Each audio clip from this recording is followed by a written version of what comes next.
बिस्मिल्लाहिर्रहमानिर्रहीम अस्सलाम वालेकुम। आज मैं बना रही हूँ मगज़ मसाला की रेसिपी, जो कि बहुत ही मज़ेदार है और बहुत कम सामान के साथ ये बन जाता है। अच्छा, मगज़ साफ़ करने की रेसिपी भी मैंने डाली थी, उसका मैं लिंक दे दूँगी, ज़रूर देखिएगा मैंने मगज़ किस तरीके से साफ़ किया है।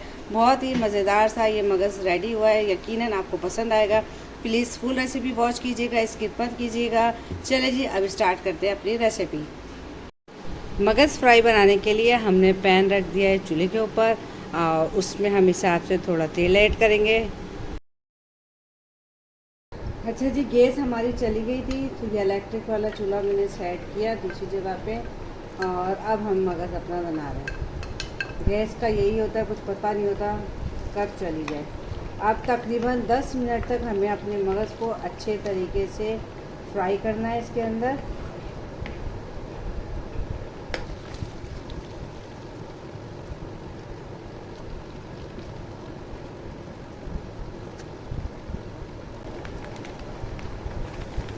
मगज़ हमारा अच्छे तरीके से भुन गया है, पर अभी झाग झाग हो रहा है तो आपको नज़र नहीं आ रहा, तो ये मैं ना निकाल के आपको दिखाती हूँ। ये देखिए, ज़बरदस्त हमारा भुन गया है मगज़।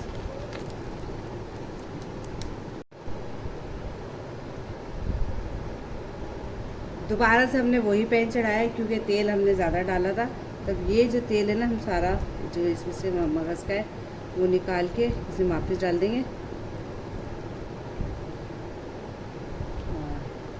ये देखिए किस कदर ज़बरदस्त हमारा मगज़ फ्राई हो गया है। अच्छा, अब तेल के अंदर हम थोड़ा सा जो हमने प्याज काटा है ये हम डाल देंगे।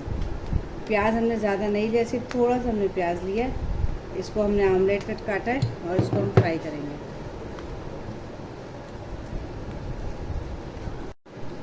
प्याज हमारा लाल हो रहा है। अब क्या हो गया, उसके झाग हमारे ख़त्म नहीं हुए, तो हम थोड़ा सा इसमें अभी नमक डाल देंगे, तो झाग हमारे हो जाएंगे ख़त्म।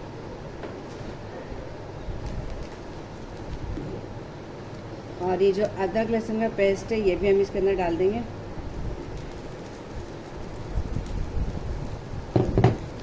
और अब हम इसको भून लेंगे कि अदरक लहसुन की स्मेल जो है ना हमारी ख़त्म हो जाए।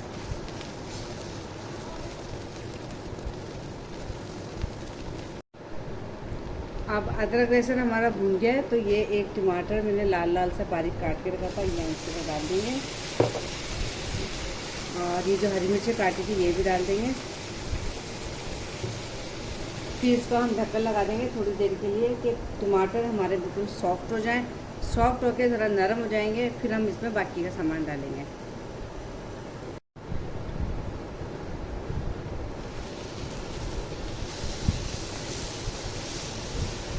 चलो जी, ढक्कन मैंने खोल दिया है।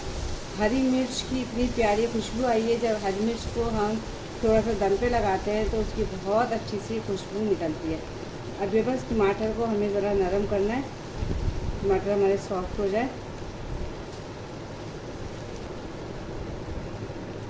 अच्छा, इसी तरीके से बस चमचे से हम दबा दबा के अपने टमाटरों को मैश कर लेंगे अच्छे तरीके से। फिर मैं इसमें बाकी के मसाले डालूँगी। अच्छा, टमाटर देखें अब हमारे मैश हो गए, तो अब हम इसके अंदर अपना मगज़ डाल देंगे।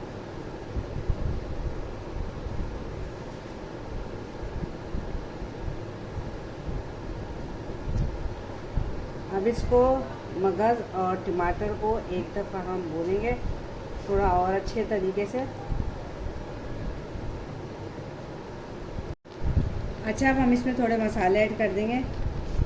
ये देखें, थोड़ी सी हल्दी है, ये धनिया पाउडर है थोड़ा, और ये कश्मीरी लाल मिर्च है, ये कलर के लिए है, और ये तेज़ वाली लाल मिर्चें हैं। अच्छा, अब ये देखिए मगज़ मसाला सब कुछ हमारा अच्छे तरीके से मिक्स हो गया है और तकरीबन ये भुन भी गया है। तो अब हम जो है ना इसमें थोड़ा सा, अब ये देखिए थोड़ा सा मैं नमक और डालूँगी, क्योंकि पहले हम थोड़ा सा नमक डाल चुके हैं, तो वो नमक थोड़ा था, थोड़ा सा और डाला है। फिर आप अपने हिसाब से चखिएगा कि आपके घर में कैसा नमक पसंद करते हैं, नमक मिर्च, उस हिसाब से आप नमक मिर्च डालिएगा। मगज़ हमारा बन गया। अब एंड में इसमें हम थोड़ा सा गर्म मसाला डालेंगे, और ये हरी मिर्च काट के डाल दी हमने बारीक। अच्छा, ये सूखा हुआ धनिया है, जिसकी रेसिपी मैं आपको दे चुकी हूँ। ताज़ा धनिया भी मेरे पास था नहीं, और क्योंकि गर्मियों के दिन है गर्मियों में धनिया फ़ौरन ख़राब हो जाता है, तो अब मैंने डाल दिया सूखा हुआ धनिया और इसको हम 5 मिनट के लिए बस ढक्कन दे देंगे। चूल्हा मैंने बंद कर दिया है और बस चूल्हा रखा है क्योंकि इलेक्ट्रिक चूल्हा वैसे ही बहुत ज़्यादा गर्म होता है, तो चूल्हा मैंने बंद कर दिया है। इसको 5 मिनट के लिए ढक्कन दे दिया है और 5 मिनट के बाद मैं इसको खोलूँगी और फिर मैं इसको कर दूँगी डिश आउट। चलिए जी, हमारा मगज़ फ्राई तैयार हो गया है। अब हम इसको करते हैं अपने डिश आउट। चले जी, अब हमारा मगज़ मसाला बिल्कुल रेडी हो गया है। मैंने इसको डिश आउट कर दिया है। किस कदर ज़बरदस्त इसका कलर आया है और इसका जायका भी बहुत ही मज़ेदार है, बहुत मज़े का बना है। अगर आपको रेसिपी पसंद आए तो लाइक करें, शेयर करें, अच्छे से कमेंट कर दें और अगर आप मेरे चैनल पर नए हैं तो प्लीज़ उसको सब्सक्राइब कर दें, बेल आइकन को ज़रूर प्रेस किया करें। अच्छा, मगज़ साफ़ करने की रेसिपी भी मेरे चैनल पर मौजूद है, मैं इसका शुरू में लिंक दे दूँगी, ज़रूर वॉच कीजिएगा। आइंदा मिलेंगे इसी तरह के साथ अच्छी सी मज़ेदार सी आसान सी रेसिपी लेकर आऊँगी आपके लिए। जब तक के लिए अल्लाह हाफिज़। मुझे अपनी दुआ में ज़रूर याद रखिएगा।